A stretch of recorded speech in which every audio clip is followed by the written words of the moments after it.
Did you hear about the biggest uproar, the locker room banter that was put out to make it a big thing all over the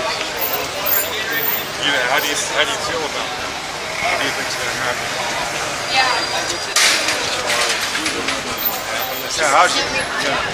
How do you feel about it? Play out? Yeah, how do you feel about it? Is it going to affect your support for it? It's probably not going to affect me. Why do you think that? Because I think people have probably already made up their minds. Real close to making up their minds. But the ones that were on the fence, Michael. Those that are, maybe. This is a tsunami of anger. So, yeah, it'll be interesting to see how it plays out. My true, I don't know what it's called. the way I feel is I'm not necessarily, I'm voting for Trump. Because I definitely don't want Trump to come. Yes. You know, is Trump the answer? Comparing Trump to Hillary, he looks like Mother Teresa. I mean, the woman is just horrible. But the same thing with Hillary, you know, a lot of people, no matter what they put out on her, you know, they're showing, months ago they showed all this money that was coming into her foundation. Not only she's supposed to be like a supporter of women's rights, LGBT, and all these Muslim countries are giving them money that hate gays and hate women, and has it affected her in any way? Well, at the same day that Putin comes up with the locker room banter, they released the Chase Manhattan speeches. Now those speeches have a lot more in them that concern me in our lives, and what she said in them was equally as horrible as his locker room banter, only to in a degree where it's tyranny. And she's talking in there about, I don't have much contact with the ordinary people. I know about them, but we do have to have two separate Americans. One for you guys, one for them. And that's one of the things that I tell people. What you just said is the truth. I mean, couldn't be more. She said when she brought out her tax cuts, she said we're going to start our tax cuts at $250,000. The average median income in the United States is $48,000 for a household. That shows you how far away from the middle class and the people. Trump says anybody making $25,000 or less goes to bed on it. See, man, it's just, I don't know. I'm caught. I'm actually a police officer, and I'm in St. Louis. St. Louis. Oh my God. So I was where I'm an officer in St. Anne, it's a mile away from Ferguson. So it all started, and now you're feeling the fallout all over the United States. Well, wasn't that all basically contrived? I mean, Searles spent $54 million on those Ferguson riots. 70% of those arrested in Charleston were bust in. I mean, all this is contrived. It's all about, keeping us divided. And here's the deal, and like I tell people, during the day, the media spun it. They didn't show half the stuff that was going on. There was police officers helping people. Yes. Even people that were protesting, they were helping. And what I always tell my guys is protesters are fine when they start rioting, when they damage property and hurt people. Now it's a riot, it's not a protest. And now we got to do something about it. So as soon as it turned from a protest to a riot, we brought in a lot of our guys. And as soon as we started trying to stop things, the bigger power said, hands off, don't touch them. So, like my group, I'm on what's called a mobile reserve. We do tactical warrant service. We go in and get real bad guys. So my group is ready to go, And as soon as they seen us going, they were like, you guys go. We don't need you. What do you think they did that for? I mean, to me, there's corruption at the top. You guys are on the ground, are doing your jobs, but they're preventing you from doing the job. And I think that I think there's something about the white shirts, man. Once you get up into that upper echelon, there's something corrupt there. Something big. And what I've noticed in St. Louis anyway is we have a group called Better Together. St. Louis is separated. You have the city and the county, and within the county you have what's called municipalities, and there's 90 of them. So they're their own individual small government. Like our county, we're in St. Louis County, but then St. Anne is our neighborhood. St. Anne has its own mayor, its own police force. We have 82 people on the police force. We're right by the airport.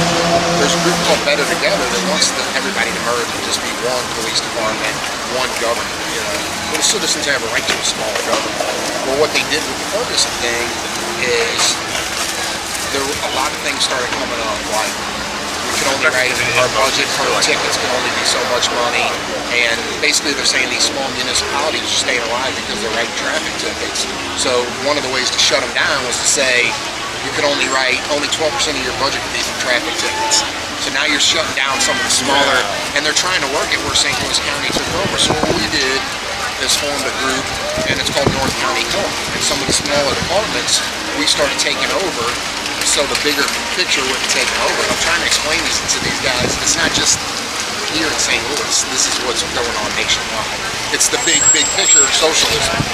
The government will be able, when there's one unit and one police department, then it's easier for the government to come in and say, You've heard of the Smart Cities Initiative that was enacted by Lynch? Oh yes. It's coordinating, I think the top 12 cities, probably more, in the United States with a global network to, Interpol and other.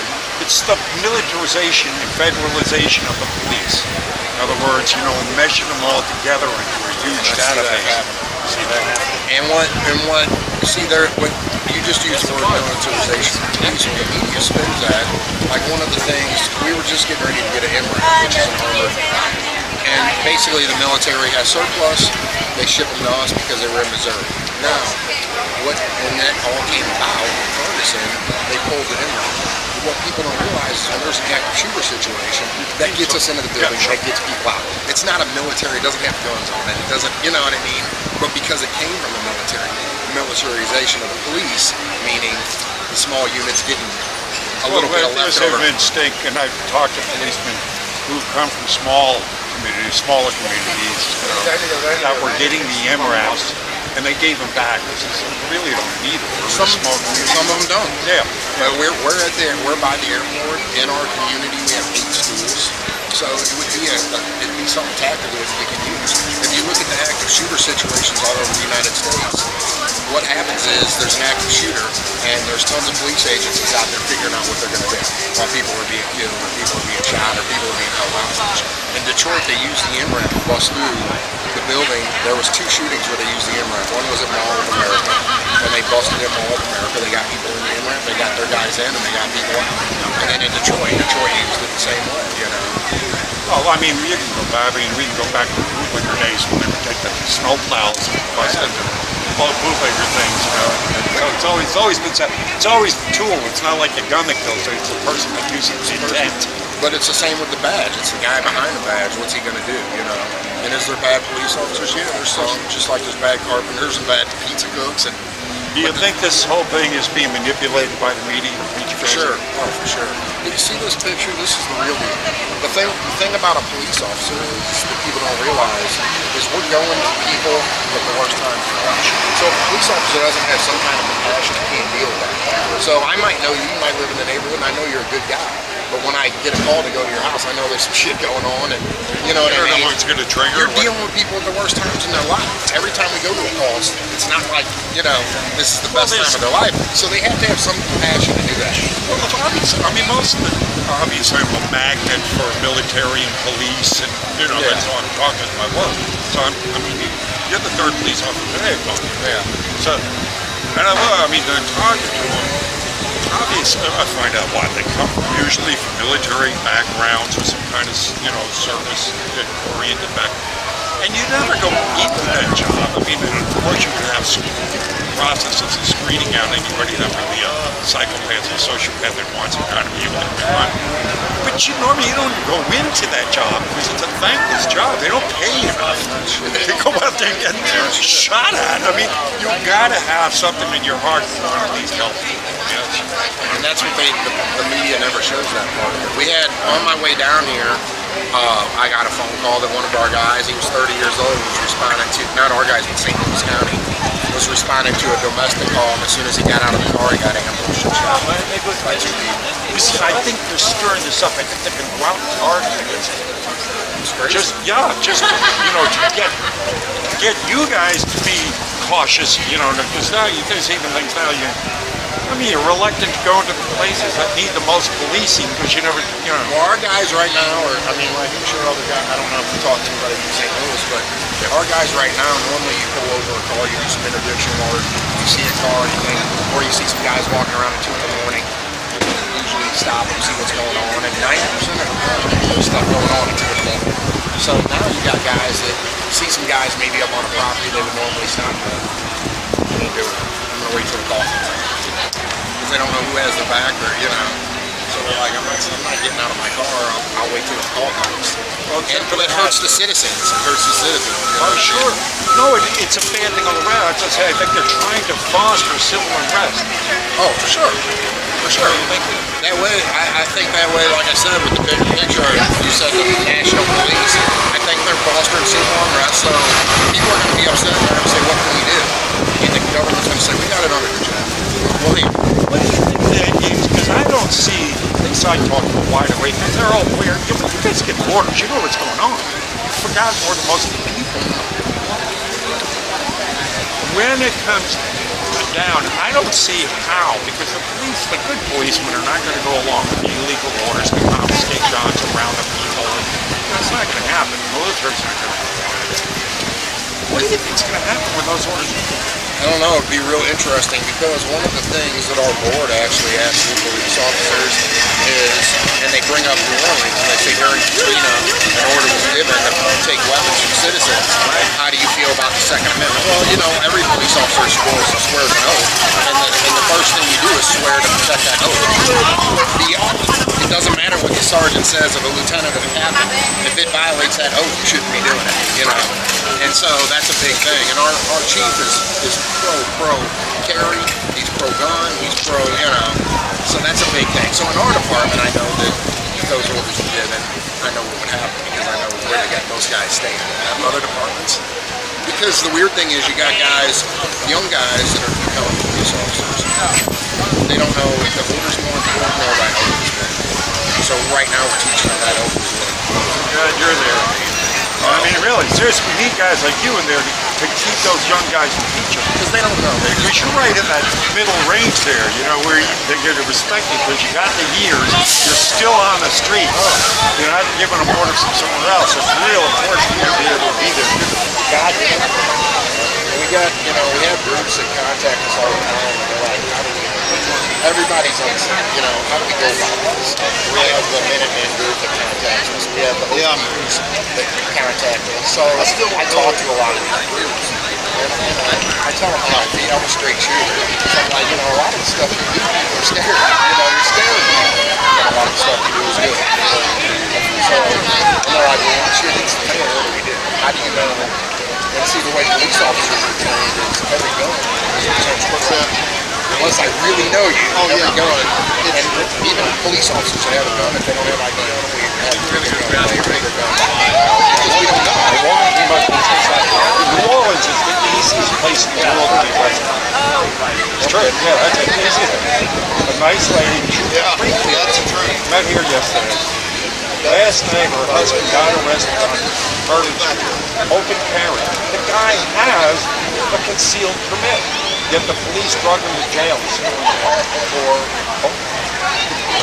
carrying the gun. So we just passed a law in Missouri where open carry was already in existence, and then we had to conceal and carry. Well, effective in January, now there is no, you don't even have to apply for a CCW or conceal and carry. Because the amendment, it already gives you the right. Kansas first. Kansas did it. Kansas passed it too. See, I didn't know Kansas that. is already in the past. Wonderful. That's good. I'm glad that trend is going that way. I am too. Because, an orange society is a polite society. I live in Missouri. Where do you live? Lee Summit. Lee Summit, right outside of Kansas City. Yeah, the governor vetoed it, and then it got over. The veto got overturned, which is great. Big time. Yeah, big time overturned. This guy, an officer from. Oh yeah, St. Anne. Oh cool. Awesome. So that's what I was trying to explain. Even though there's open carry, as a police officer, you gotta. It's always in the back of your head: is this a threat or is this not a threat? Because when you're trained, it has to be. Yeah, when you're trained, you're taught every gun's a threat. So well, yeah. You just, especially now that you got idiots walking around that just want to assassinate. So a lot of it that we. I mean, really, honestly. Well, I don't know when you came down, but on our way down Thursday in St. Louis, St. Louis County guy was responding to a domestic, and two guys rushed him. It was a setup, an ambush. Oh my God. So 30 years old. That is absolutely horrendous. No, but that's it. But that's sick. That is just sick. Sick, sick, sick. I mean, he's responding to a domestic, so in his head, he's not even thinking about his No, he's just He's trying to got- keep the peace. one of the kids, the main kid that shot him was 18 years old. Shot him as he was getting out of his car. He was. Wow. That's crazy. That is bullshit. Well, God bless you, brother. Thank you so Thank you much. very much for your service.